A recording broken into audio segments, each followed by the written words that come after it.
And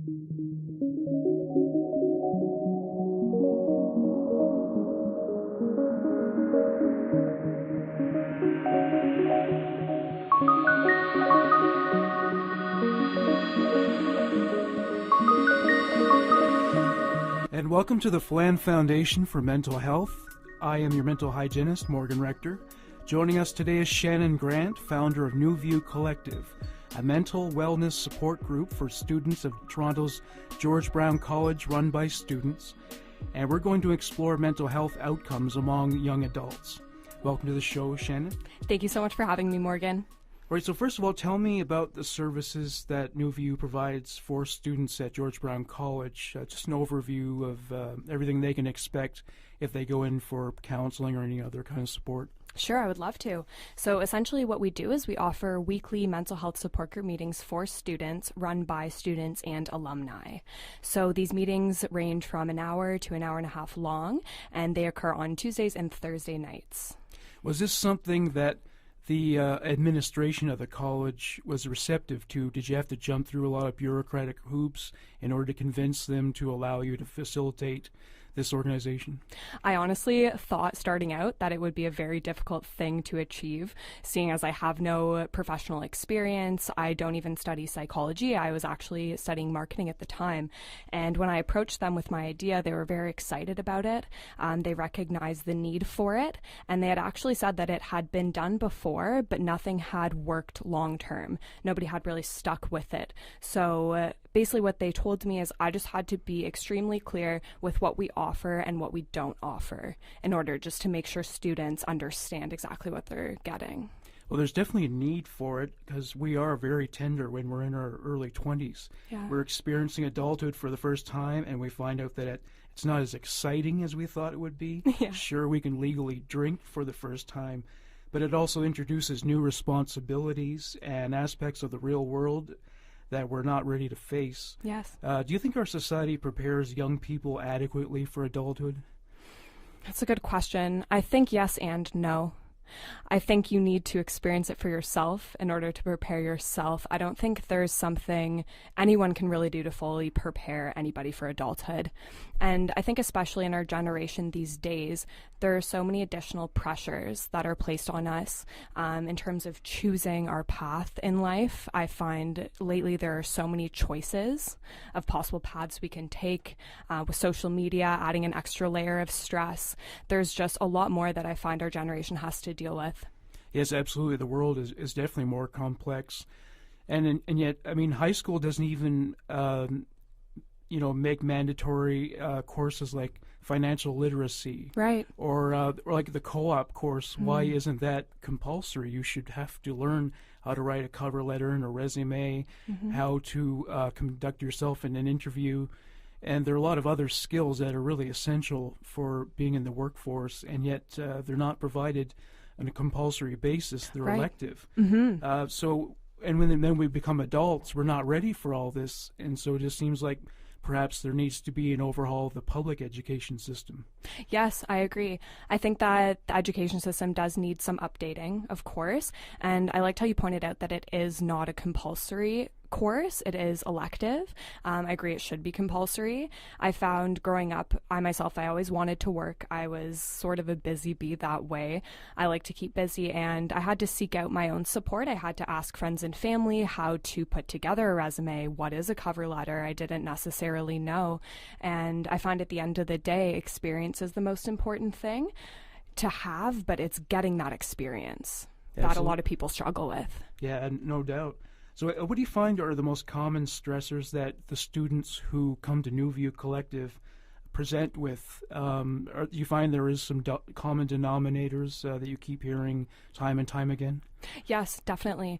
One of them, I'd say the most pressing, is the isolation that students often talk about. So having these feelings of anxiety, their experiences with depression, a lot of people don't feel as if they have a support system they can reach out to.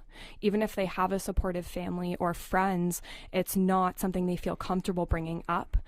For many reasons. Some people think it's because those people don't struggle and they won't understand, or sometimes they feel as if that might compromise the relationship with those people and they'll no longer be seen in the same way. So that's definitely a common denominator. And I find that they benefit from Nuvi because they know when they walk into that room that every single person sitting there in that circle has either been through something, or at least they're in that room to understand and learn from each other. So it provides that safe space. Sure. Yeah, the isolation certainly makes sense because when you're in high school, they're looking out for you. It's like every teacher is somewhat a social worker. If a student seems troubled, they see the guidance counselor, or maybe they call the parents. And then you go to college or university, and you're on your own. There is that sense of isolation, like it's a cold world out there, and I'm suffering. And I mean, I don't know every single individual in this situation, so they may have people who care for them, they may not, but maybe it's hard for international students because they're away from their families. That may be an added element as well that contributes to that feeling of isolation. Yeah. And many young people today feel very pessimistic about their futures. For instance, jobs, home ownership, other economic factors look very grim. Have you encountered those concerns among the students who have been counseled at Nuvi? Yes, I think finances and money in general is a common denominator, especially with the people that come into the room, because lately everything is so expensive. And I find, if you want to be successful at school, you need to be fully invested. You need to have either a part-time or full-time course load, and you need to apply yourself. And that takes up time out of our weeks, right? And the more that we're invested in school, the less we can work, the less money we can make.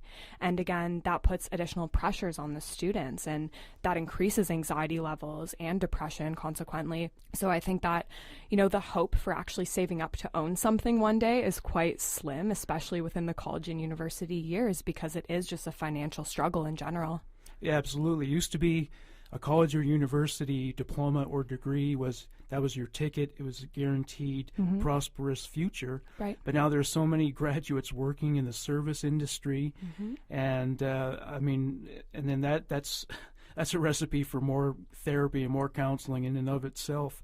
But so many of them, I'm wondering what they think, like, when I graduate, am I even going to have a job, and I'm going to be working for a minimum wage? Yeah, that can be discouraging. It can be, definitely. And I find as well, a lot of people that graduate with degrees, they seek out a diploma afterwards. And even then, they're not guaranteed a job, right? It all comes down to experience and how you present yourself. And, you have to seek out those opportunities. I mean, I think a lot of it comes down to networking these days. And it's about taking the time out of your day to seek out your own opportunities. So a lot more ownership is on our success these days. A lot less is handed to us, right? Sure, yes. I remember last time I went to college, some of my fellow students actually went back to school the same year because our certificate really didn't take us anywhere. Yeah. We only found out while we were in the program that the particular job we were studying for, emergency telecommunications, 911, etc., that those jobs are hard to come by. Sure. Nobody tells you that when you apply for the program. Of course not. They want you to pay your tuition money and enroll. So going back to initiating the program, so what inspired you to start it in the first place? So my father, Kenny Grant, he was sort of my inspiration growing up. He was one of the best people I ever looked up to. He was a very charismatic, caring, loving individual, and he loved to have fun, and I always admired him for that. But the sad part about the story is he was severely depressed for most of his life, on and off. Since he turned 17, he started showing symptoms of depression, and that fluctuated throughout his life, and it got quite bad in his 40s. So... yeah, it tends to manifest in the late teens or early 20s because the brain reaches its final stages of development at that point. It was not triggered by particular issues. It was a medical issue for him, right? It was chemical, it was chronic. Was it triggered by any particular life events, or was this just an ongoing medical problem mostly? There are no events that I'm aware of. I've actually spent a lot of time thinking and contemplating about that because pretty much for all we know, it was a chemical imbalance. It was clinical. But of course, there are always chances that something did happen, maybe something we don't know about. It could have been the way that he grew up. He was the youngest of 8 kids. There are so many things that could have happened in his life that I don't know about that could have triggered this, but it did fluctuate and get worse and worse. Yeah, the isolation can happen within a large family like that. One thing I've heard a lot of people talk about who were in large families saying, oh, we had to jockey for attention. A lot of stand-up comedians say that the only way to get my mom's attention was to be funny. And so maybe maybe isolation can happen more often when there's so many kids and you're often you can get lost in the shuffle. Tell me about so the last, I guess, years or months of his life as the dominoes fell. What events kind of precipitated his demise? Sure, I'd love to tell you. So I'd say the last 2 years of his life, they were the most difficult for him and our family. So his depression got quite bad, and we actually moved from Toronto, where we had lived for our whole lives. My dad was born and raised in Toronto, so was I. We decided to move to Stouffville. So we thought that the move would help our family. We thought it would help his situation. He had lost his job and he was resorting to drinking quite often. And he was sort of sitting at home, not doing a whole lot. And not being in Toronto with his friends and the rest of his family, I think, was hard on him.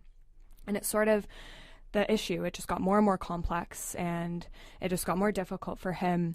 And sort of the last 2 months, he didn't do a whole lot. Honestly, I came home. He was in really bad states. I saw him in situations and states that I wish I didn't see him in. He did drink quite a bit, and he ultimately did take his life. It was when he was 45. It was 2005. So he took his life, and that was it was the turning point of my life and my family's life as well. It was expected to a certain extent, but you can't really ever expect that. You always hope that that's not going to be the outcome. As much as the signs and symptoms are there, you always hope that's not going to be the story. That's not going to be the ending. But for him, unfortunately, it was. How much of it did you understand at such a young age? Like, you'd come home and even if he wasn't intoxicated, if he was just depressed, how much of that was it the elephant in the room, so to speak? Like, you kind of tiptoed around it? Did you try to help him? How did you react to it? I definitely didn't tiptoe. I'm not a tiptoer. Oh, okay, yeah. I'm definitely not. Yeah. It was definitely, we were all aware of the situation, my mom, my brother, and I. My brother was 4 years younger than me at the time. I was about 12. I was 12 years old when he passed away. My brother was 8. So we definitely experienced it. We talked a lot about it. My parents were fighting quite a lot at the time because he was on and off medication, and that was definitely not good for his state of mind, fluctuating with the doses and all of that. But I was aware of what was happening, and I knew he was very ill at the time, but it wasn't something that our extended family really knew the extent of at the time. I'm sure some of them did, for sure. But a lot of our family friends, they wouldn't have known what was going on inside those doors during those months in the last year of his life. It was sort of one of those things, like, how do you explain that to people, right? I mean, as much as we needed help at the time, you don't really want it. There's so much shame that comes along with mental health, and also respecting his privacy too, right? I mean, he didn't want us going around talking about it, so we respected that. And that's the unfortunate thing about how stigma affects the whole situation too. You mentioned shame. Yeah. And unfortunately, there are a lot of people who don't feel sympathy or maybe would have been critical of him. Sure. But clearly he needed help, and I mean, this was, I don't think I'm going out on a limb when I say it was a medical emergency. Yes. And as far as the medication goes, they do need to improve the medication because, even when it comes to things like schizophrenia or other mental conditions, it doesn't just shut the illness down, it shuts them down. Yeah. So they're tired all the time, or their senses are dulled, and they just think, this is the way I have to live for the rest of my life. Yes. And that's unfortunately why they sometimes choose not to take their medication. But yeah, science has to work on that for sure. Definitely. I mean, my dad was he was quite a firecracker. He had quite the personality. Always knew how to make people laugh and smile. He had one of the most contagious smiles, and he was just such a good time. So when you said that, it was so true. When he was taking the medication, he felt as if he was dulled. His personality was dulled. He was no longer able to be who he was. So I think that definitely played a role in him not taking his medication. Yeah, and one thing sometimes that comes up when someone takes their own life, in terms of the way their family reacts, there can be anger. Yeah. Was there anger, or did you just feel loss, or was it both? It was everything. It was a compilation. I think it sort of went in stages. When he initially passed away, I remember not crying for about a week until his funeral, or a few days until we had it. I was in this state of, I guess I would classify it as a passive denial.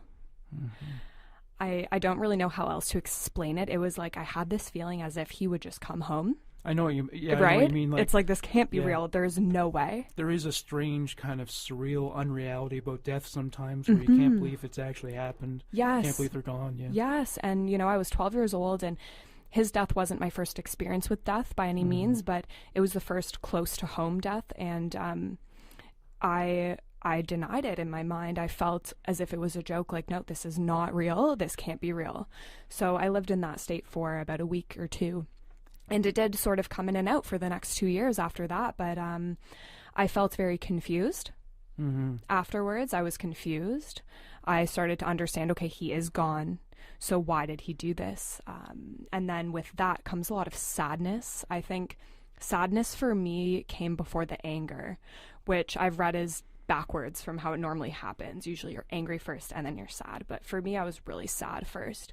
And just, I felt as if I had lost half of my support system, which essentially I did, right? You have a mom and dad, and I lost half of it. I felt very close to him as well. We spent a lot of time together. We had a lot of memories. So that it made it very difficult. He was just, I didn't feel as if I had that guidance anymore when I wanted nothing more than his guidance for the rest of my life. So I felt lost. Did you seek any kind of alternative role models? I mean, you still had your mother, of course. Sometimes people compensate if they lose a parent. Do you feel like you've ever done that? Like you sought guidance from other people? I never sought guidance from other people in terms of a mentor figure or father figure, but I did seek connection in others. So after he passed away, and when I sort of got my feet back on the ground and went back to school, it was very difficult, but I sought comfort in social situations. So always surrounding myself with people, getting to know people, just distracting myself that way, and learning about people's different worlds, their different lives. It fascinates me. So I sought comfort in that way. What was it like to go back to school? I'm sure a lot of the students must have found out about it. So was it kind of a phase where people are kind of looking at you funny or anything like that? Were you treated differently? Yeah, definitely. I was a very social kid in grade 7. Grade 6 and 7. So when he passed away, that was my age group. And when I went back to the school, it was in Stouffville, so it was quite a small school, and actually everybody was notified. So pretty much every single student, my brother was at the same school, so everyone knew. And when I came back, I had the looks, I had the awkward moments, but it's natural. People feel uncomfortable, and I understood that. And the way that I dealt with it is I just pretended like everything was okay. So that became my way to cope, because the way that my dad passed away was so traumatic and just really graphic for people to think about. And I found a lot of the times that they were so uncomfortable that I had to compensate by being extra okay and extra comfortable and totally fine so that they could just relax. And so that's how I dealt with that. Did he leave a note or any kind of explanation for what had led to his distress and his depression? He did. He left a note. My mom found the note, and I read it years later. We took it out of the safety deposit box, and I was allowed to read it if I wanted, and I did. And to be honest, I was disappointed. It wasn't what I wanted it to be, but it was more so logistics and everything that he had planned for after. But there was maybe a line or two dedicated to my brother and I. So at first I was upset, but afterwards I remembered, and I was told by many friends and family, and I knew this the whole time he was alive, he loved my brother and I more than anything. Like, we were his pride and joy, and he showed that and proved it with his actions every day. So I don't stress about the note. I realize I can't even imagine what state of mind he must have been in when he was writing it. So I didn't give it too much thought, honestly. Sure. And Christmas is coming up. That must be a hard time of year as well. I mean, that's such it's the family holiday more than any other. What kind of feelings come up at this time of year, particularly in December? I found Christmas was really hard the first few years, probably the first 3 or 4. And my grandfather spent Christmas with us after my dad passed away and before my mom had met anybody else. But now, honestly, it's been 13 years, and I'm used to it now. I'm used to it. I think about him all the time. I think about him every single day. It doesn't matter if it's a holiday or not. But I definitely think about him more on Christmas, but it doesn't make me more sad with him not being there. Sure. Well, I think you'd be very proud of the person you grew up to be. Oh, thank you so much. You graduated from college and you started this organization to help other people. Yeah. Have you ever come in contact with a student who's had this experience that you have, or anything close to it? Definitely. Suicide is it's a lot more common, I've come to find. The more I've been open about it, the more people are open to me about it. So I've never met a girl who's lost her father to suicide. So that I haven't experienced that yet. I'm sure there's someone out there and I will meet them. But there's 2 of I guess they're my second cousins. So it's my dad's cousin, Angie. She also took her life not too long ago. Were you close to her as well? I wasn't. Oh, yeah. I wasn't too close to her, but she has 2 girls. And so I'd assume that I would say that's the closest to home situation. I can't even imagine what they would have gone through. Well, I guess I can imagine, but it's a totally different situation. So, yeah, that's definitely the closest to home, comparable. Do you think there may be a genetic link to depression in your family? Yes. Yeah, it can be inherited for sure. At Nuvi, so students have presented there with suicidal ideation, saying they're taking their own life. What leads to them feeling that life is not worth living, do you find? It's the lack of connection.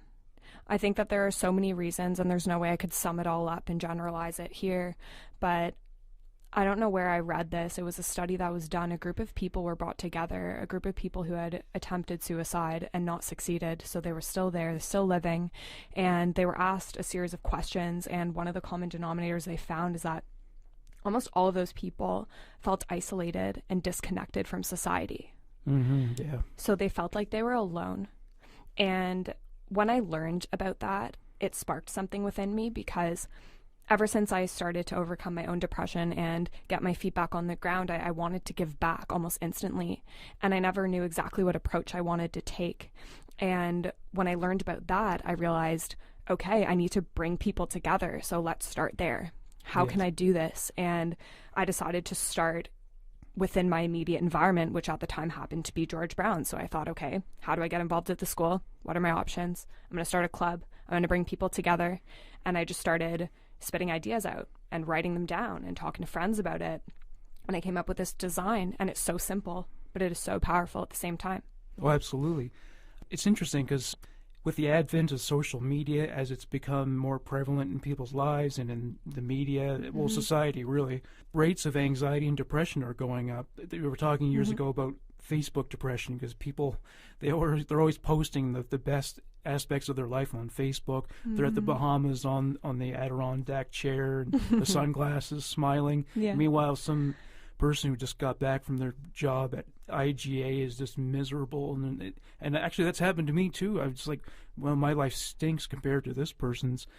And it's funny because I remember the Windows 95 era of the internet. They were talking about, it's going to bring everybody together, and it has, but yet there's also a disembodiment at work, a disconnection too. We're not physically connected. We're not.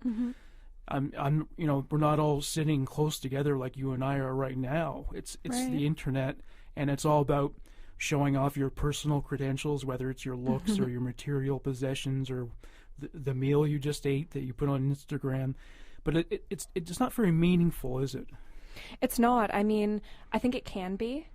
I think initially when Instagram and Facebook started, it was a lot of that, right? It was a lot of the let's show our best parts, the best aspects of ourselves, the things we own and the way we look and our best pictures that we have.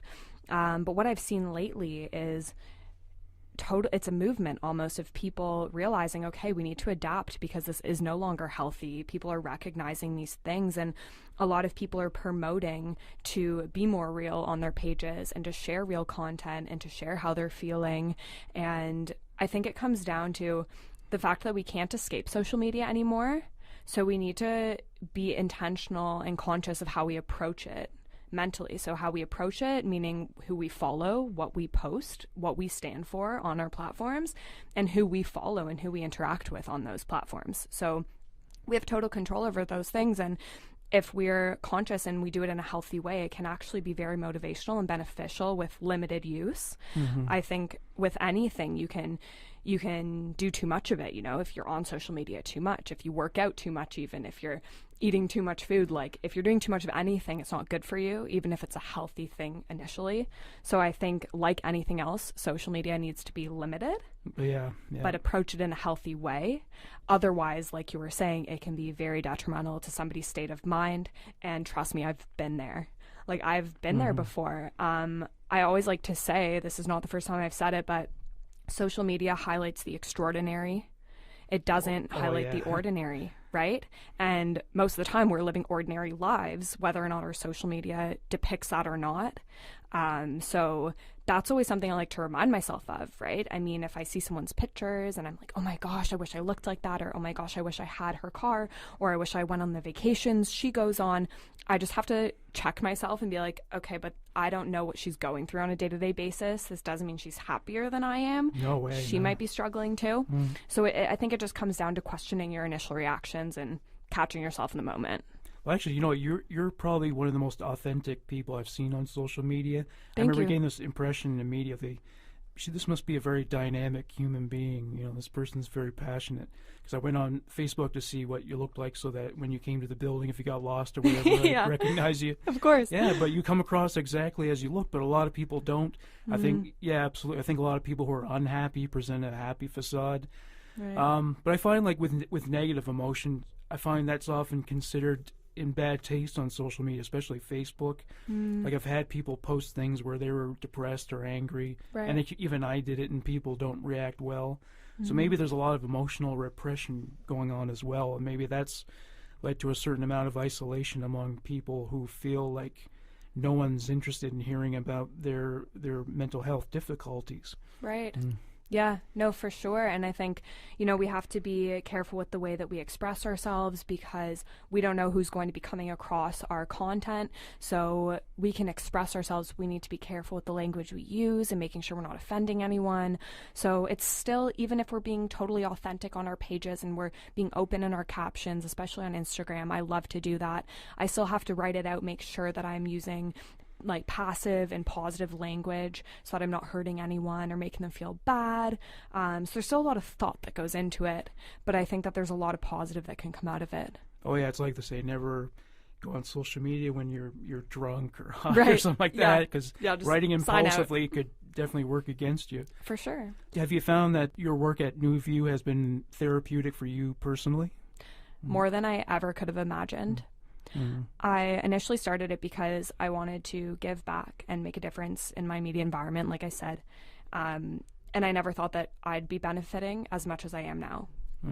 I started for other people, and I realized how much of an effect it's had on me. It is so therapeutic helping other people. That is one thing I've learned.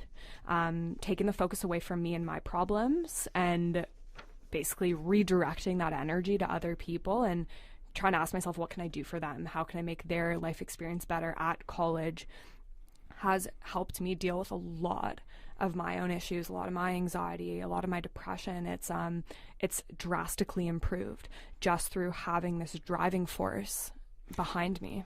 Yeah, it seems like it's actually a better idea to have students run it as volunteers, because I remember going to a counselor at Centennial College, and he was paid, and he just couldn't have seemed more disinterested. He was just punching a clock. So there is something about volunteers, how they do it because they care, they're truly interested. So it seems like that must make it more effective then. Yeah, definitely. I mean, we have counselors as well at George Brown, and I've used the services before and I've been lucky. I love the counselors there, the ones I've actually interacted with. And a lot of people say that they come to Nuvi because they feel safe, because it's run by students for students. And again, we're not getting paid for it. Like you said, we're not there because we have to be. We don't want to be anywhere else but there in that moment. And it's a powerful connection that people make in their heads, and they say, okay, you know what, I'm going to give it a try. Even though it makes me really anxious, like the idea of walking into that room is scary, but it's still a little more welcoming and warm than a counseling office may seem at first. But I'm definitely not discounting counseling. I'm not discounting psychiatry or psychologist, because I've had personal experience. I've been going to a psychiatrist for years, almost 10 years now, and he is incredible. He has helped me so much. And you know what a lot of people say, and what we wanted to sort of do here is provide a space where students could come seek support, sort of a stepping stone. And if they need more support and if they need professional help, it's sort of a stepping stone to get them there, because they realize, you know, we always like to say, like, the professionals in the counseling offices and psychiatrists, they're all in that profession for a reason. They probably have a story too, but it's not their job to share it, right? So we just say keep belief in the system, because they're there to help you. And if you don't vibe with the first person you see, it's just because not everybody gets along, right? So you may have to try a few people before you're successful in that regard.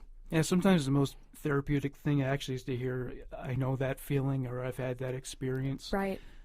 Because sometimes that feeling of isolation coincides with feeling lost. That's also another hard thing, and I think that happens to a lot of young adults as well. Yeah. Again, you're in adulthood, and you're not where you thought you would be, and you grew up thinking you couldn't wait to be an adult, and then now it's like, well, it's just, you know, life is not fulfilling in and of itself on its own, and it could be many years before you find yourself, before you decide what you want to do.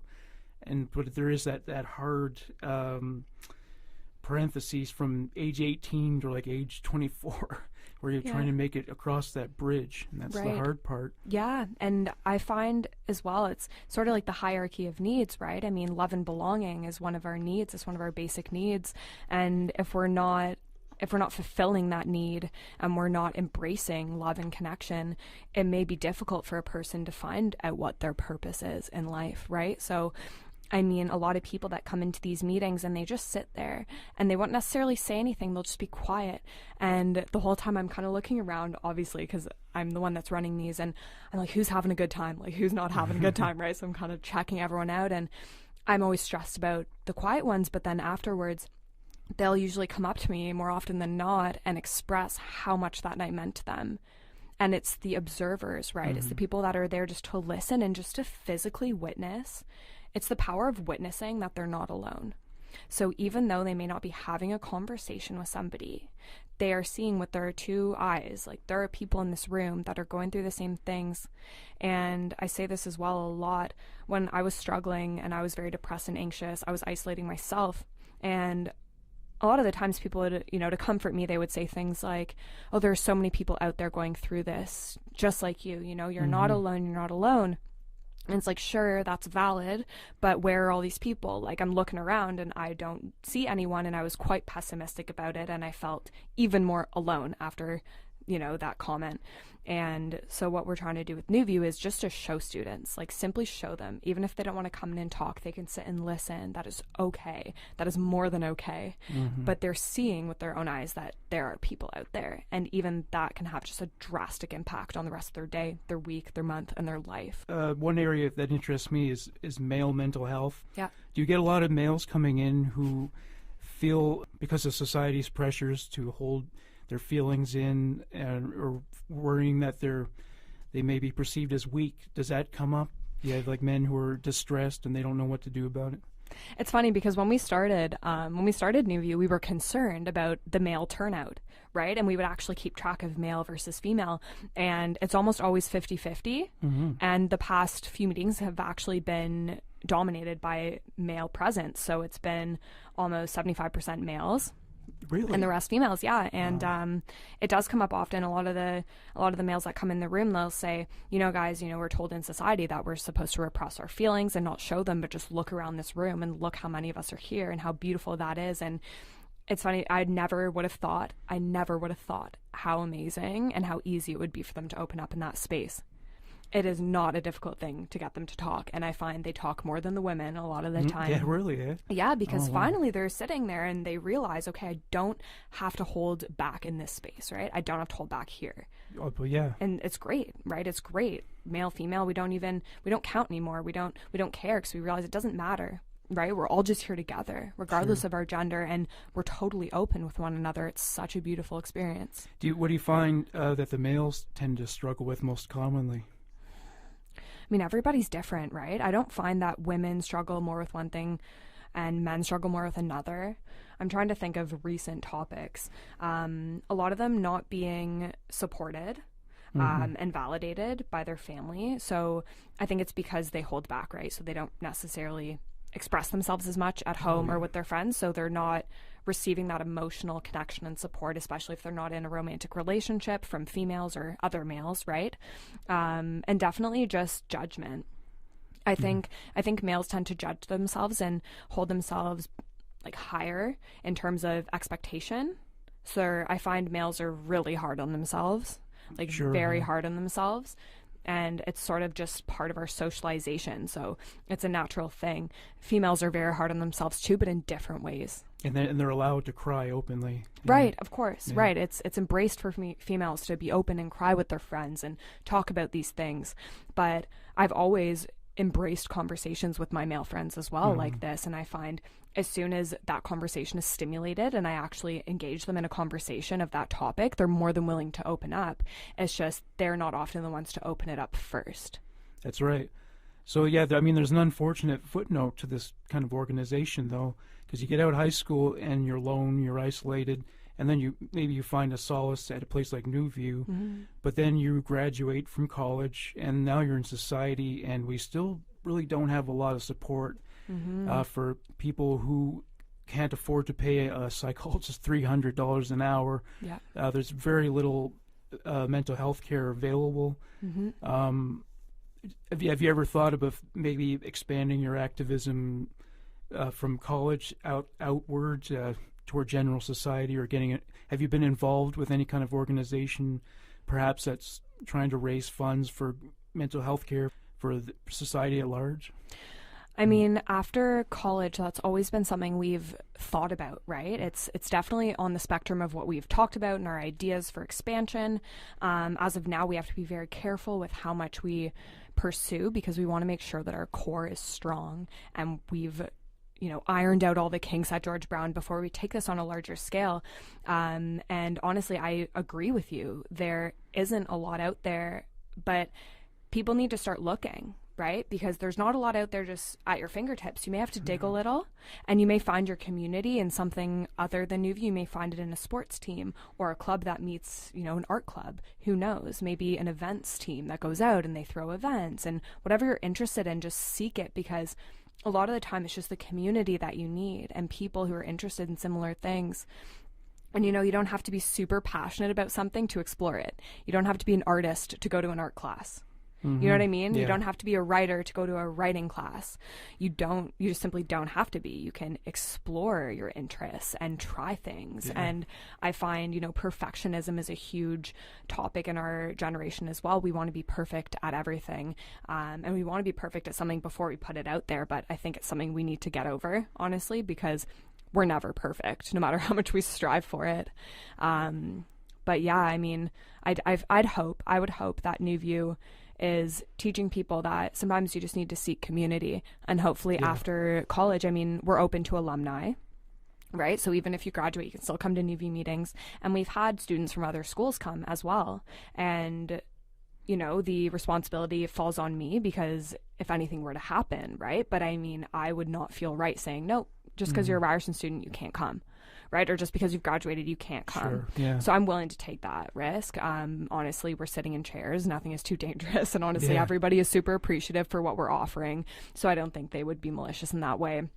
But yeah, hopefully one day we can expand this. I'm hoping one day we will receive the resources in order to make a difference on a larger scale. Now we're going to go to a commercial break, and we'll be right back with a segment we call This Crazy World. This show has been brought to you by Voices for Ability Radio. Voices for Ability is Canada's first internet-based radio station dedicated to individuals with disabilities, their caregivers, and allies. They are a source both entertaining and informative that focuses on issues faced by individuals with disabilities on a daily basis.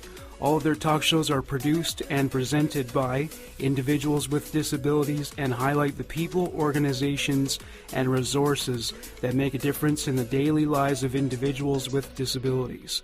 Join them for conversations about employment, relationships, advocacy, and accessibility, among other things, at www.v4aradio.com.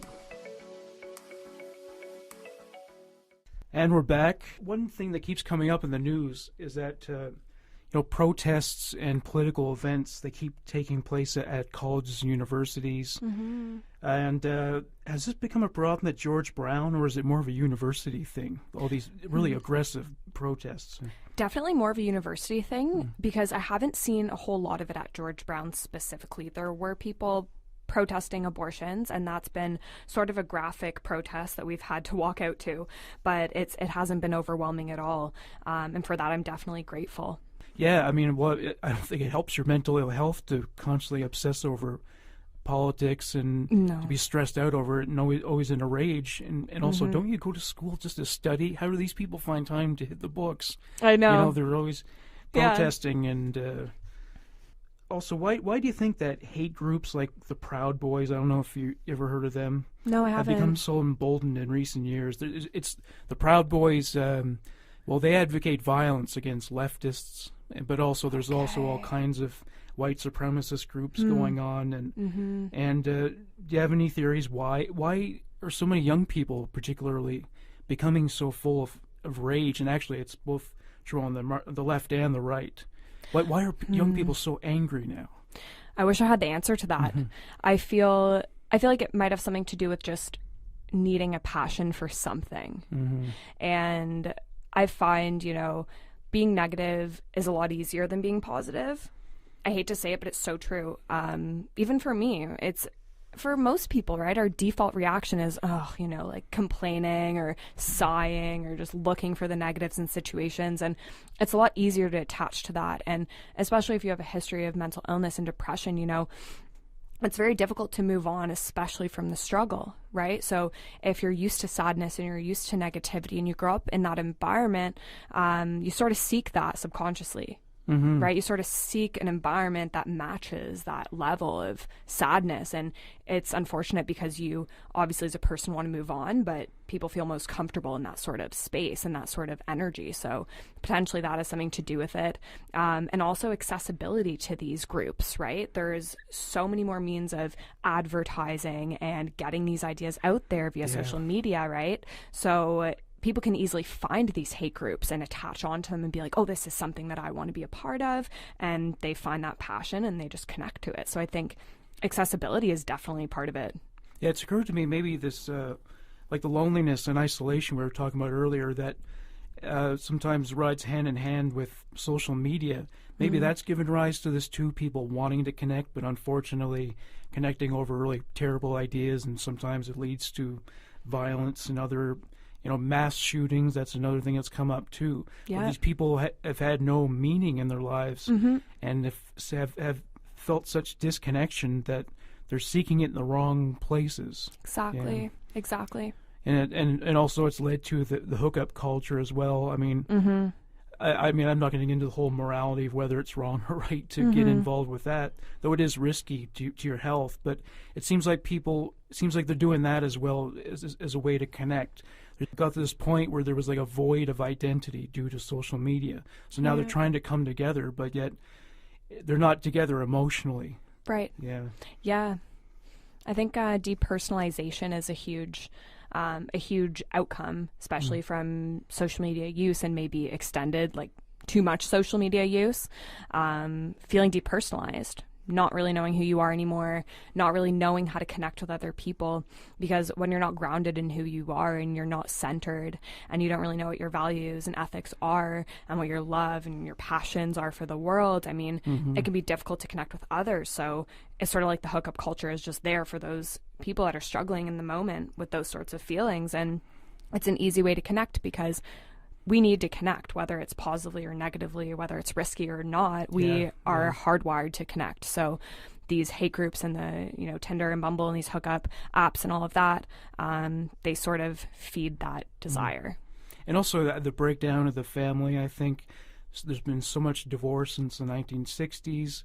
A lot less people are even having children at all. It seems like the rate of fathers kind of absconding their responsibilities and deserting their children. I think maybe it's also desire to find family when it's been missing. Yeah, potentially. For sure. I think we all want that, right? We all want that happy family, cookie cutter dynamic, but things have changed so much, and there are so many alternative ways to go about it now. But I think that ultimately we do want that. We want love and security. There are definitely a lot of people that don't want that, but I'm sure it's what many of us still strive for. Yes, that's right.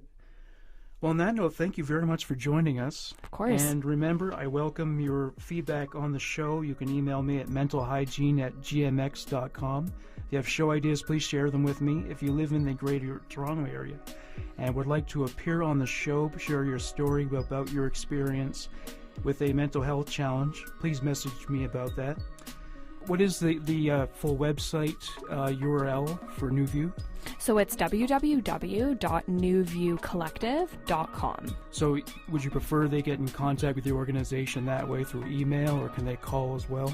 So we don't have a phone number, but you can definitely access our email directly through the website. So we do have a button right there. You can click it. It'll open an email on your computer, and you can just reach out that way. And we also have an Instagram account. So it's just @NewviewCollective. Okay, well, on behalf of myself and Shannon Grant, thank you very much for listening to the Flan Foundation for Mental Health. Thank you so much. Bye-bye. Bye.